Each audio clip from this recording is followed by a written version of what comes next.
नमस्कार, कृति समाचारमा स्वागत छ। म शान्त दाहाल। समाचार सुरु गरौँ मुख्य खबरबाट। नेपालमा एकै दिन 14 जना कोरोना संक्रमित भेटिए। कोरोना संक्रमित हुनेको संख्या 30 पुग्यो। धरान प्रवेश गर्ने 4वटा नाका सील, अत्यावश्यक बाहेकका सबै सेवा पनि ठप्प। राजधानीबाट घर जाने जनतालाई तत्काल घर जाने व्यवस्था मिलाउन नेपाली कांग्रेसका सभापति शेरबहादुर देउवाद्वारा सरकारलाई आग्रह। सरकारलाई दर्शक मात्रै नबन्न देउवाको चेतावनी। नेत्र विक्रम चन्द्र विप्लव नेतृत्वको एक समूहद्वारा सोबियु भोजपुर क्याम्पसका सभापति सहित 3 जनामाथि आक्रमणकारीको खोजी जारी रहेको प्रहरीद्वारा जानकारी। सुनसरी प्रहरीद्वारा जिल्लाका मस्जिदमा बस्दै आएका स्वदेशी तथा विदेशीलाई सरकारको क्वारेन्टाइनमा पठाउने तयारी। जिल्ला प्रशासनको सुरक्षा समितिद्वारा निर्णय। बिबी प्रतिष्ठानमा आइसोलेसन सहितको कोभिड-19 को उपचार केन्द्र सञ्चालनमा आउँदै 100 बेडको उपचार केन्द्रमा 10 शय्याको आइसियु पनि बनिने। मोरङ बेलबारीका किसानहरू कोरोना महामारीकै बीच खेतीबारीमा व्यस्त। अन्नबाली बिग्रिने डरले खेतमा काम गर्न बाध्य। र कोरोनाको महामारीका बेला बेलायतमा एक भूपू गोर्खा सैनिकको कार आगजनी भूपू गोर्खा सैनिक रामकुमार लिम्बुको कारमा।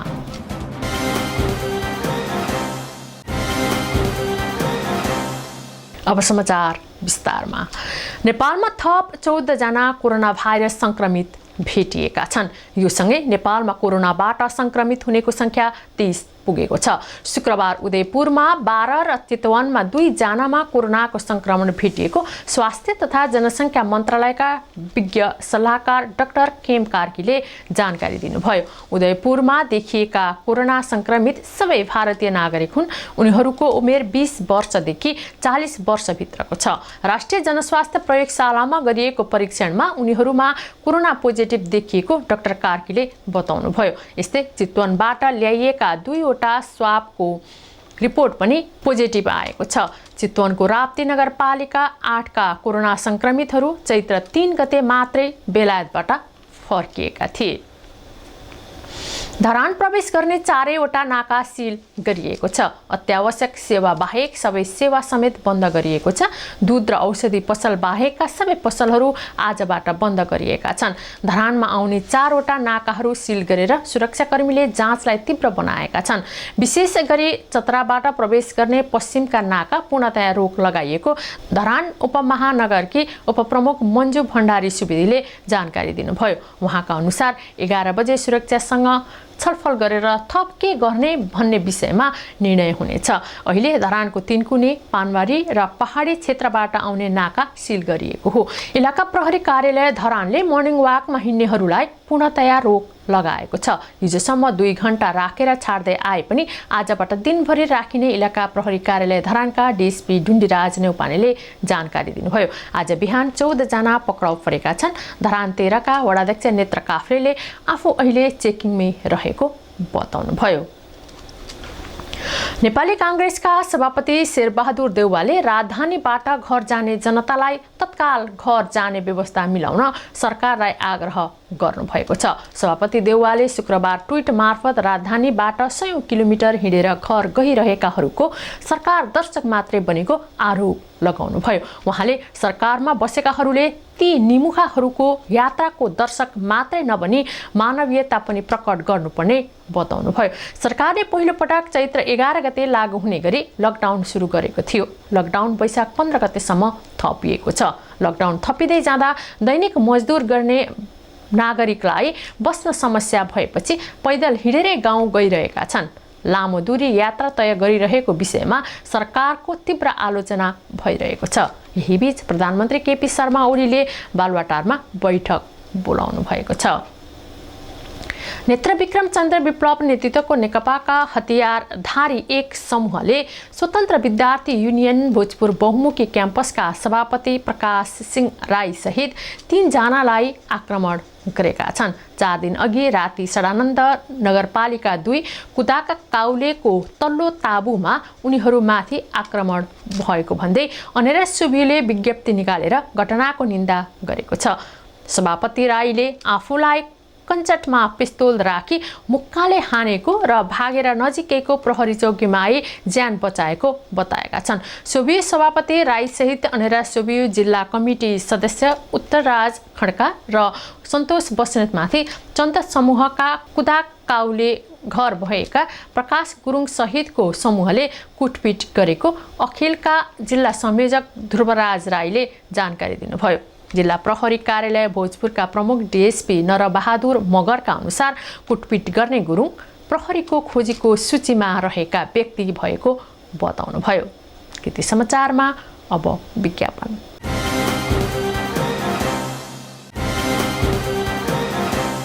कृति समाचारमा पुनः स्वागत छ। अब बाँकी समाचार। सुनसरी प्रहरीले जिल्लाका विभिन्न मस्जिदमा आश्रय लिएर बसेका स्वदेशी तथा विदेशी नागरिकहरूलाई सरकारले बनाएका क्वारेन्टाइनमा राख्ने भएको छ। जिल्ला प्रशासन कार्यालय सुनसरीमा बसेको जिल्ला सुरक्षा समितिको बैठकले सरकारले बनाएका क्वारेन्टाइनमा राख्ने निर्णय गरेको हो। भारत र पाकिस्तान लगायत देशबाट धर्म प्रचारमा आएकाहरू लकडाउनका कारण मस्जिदमा बसिरहेका थिए। उनीहरू मोरङको विराटनगर, उर्लाबारी, बेलबारी, विराट चोक हुँदै इटहरीको मस्जिदमा आएर बसेका थिए। We came to meet our Muslim brother. Muslim brother. Yes. When your brother is stay here? We in different places. Like this? Like Urlabadi and Letang, Belbadi, Sundar Harija, Pakli.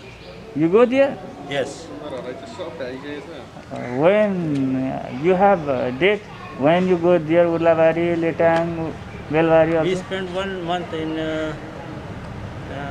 Parastoki, Dhobi. Duhobi? Yes. We spent 1 month there. After that we go in Urlabadi. After that we go Letang. After that we came Belbadi. After that we came Atehri. After that we go Majra as the Pakli. Now we are in the Last you stay Pakali Masjid. Yes. When you stay at a long time here? In the mosque. Many of the mosque we are starting from the Rani Markaz. After that we will come to the national highway. You come by air or by bus? By train. By train? Yes. Where you enter in Nepal? 27th of January. सुनसरीका मस्जिदमा बसाइसराई गर्दै बस्ने क्रम बढेपछि मस्जिदभित्र कसैलाई पनि राख्न नपाउने गरी खाली गराइएको जिल्ला प्रहरी कार्यालयका प्रहरी उपरीक्षक यज्ञ विनोद पोखरेलले बताउनुभयो। इटहरी अस्पतालमा पहिलो चरणमा विदेशबाट आएका मानिस र कोरोनाको आशंका गरिएका व्यक्तिहरूको परीक्षण भइरहेको इटहरी अस्पतालका इमर्जेन्सी विभागका प्रमुख रामकुमार धमलाले जानकारी दिनुभयो।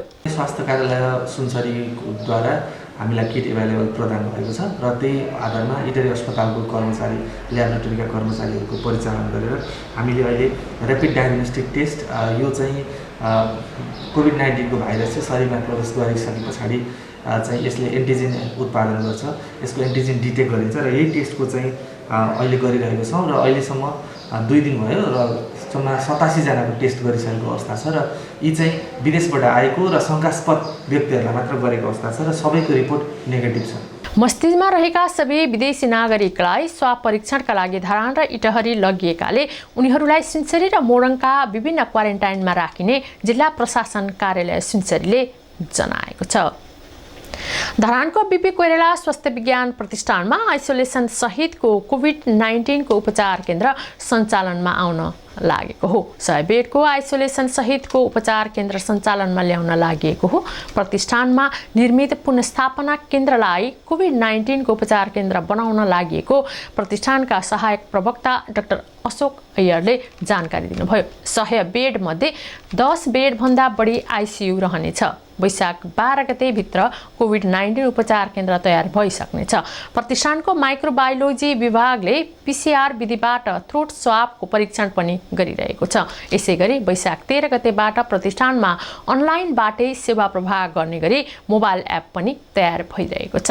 एपबाट पूर्जी काट्नेदेखि बिलको भुक्तानी समेत लिन मिल्नेछ।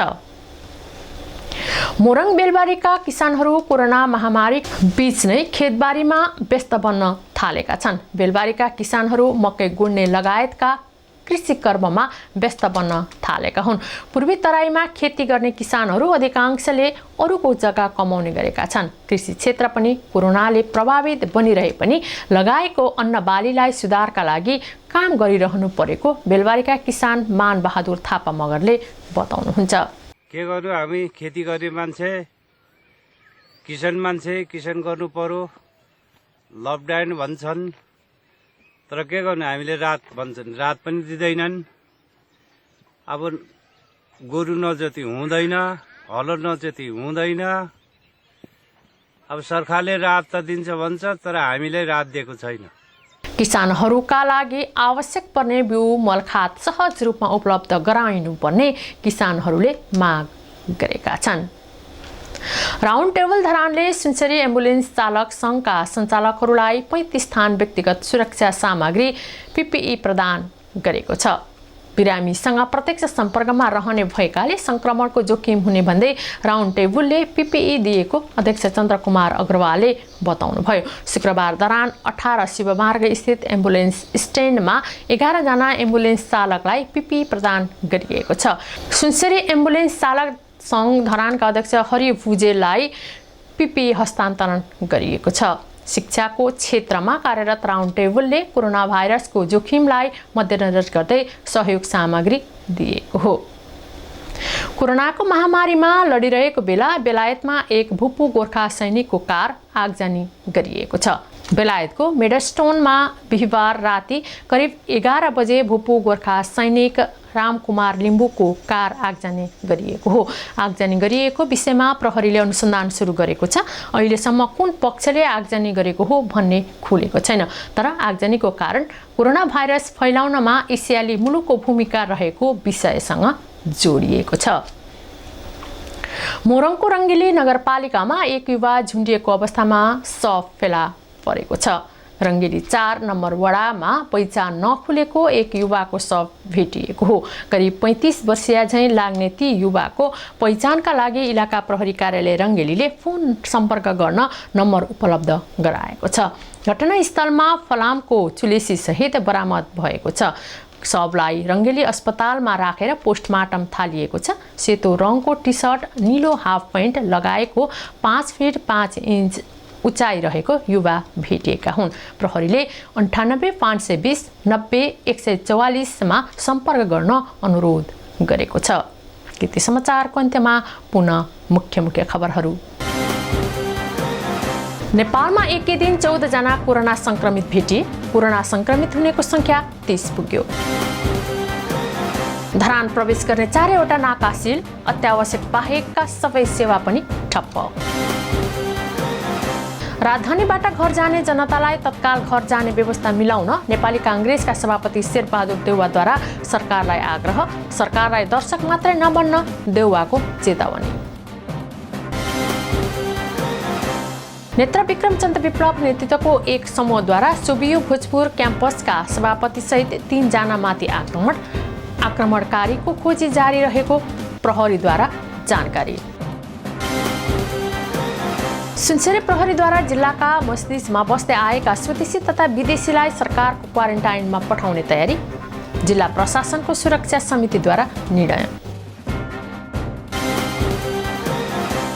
बिपी प्रतिष्ठानमा आइसोलेसन सहितको कोभिड-19 को उपचार केन्द्र सञ्चालनमा आउँदै 100 बेडको उपचार केन्द्रमा 10 शय्याको आइसियु पनि बनिने।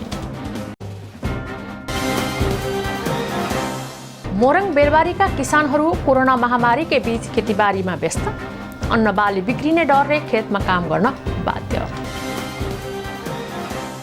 र कोरोनाको महामारीका बेला बेलायतमा एक भूपू गोर्खा सैनिकको कार आगजनी भूपू गोर्खा सैनिक रामकुमार लिम्बूको कारमा।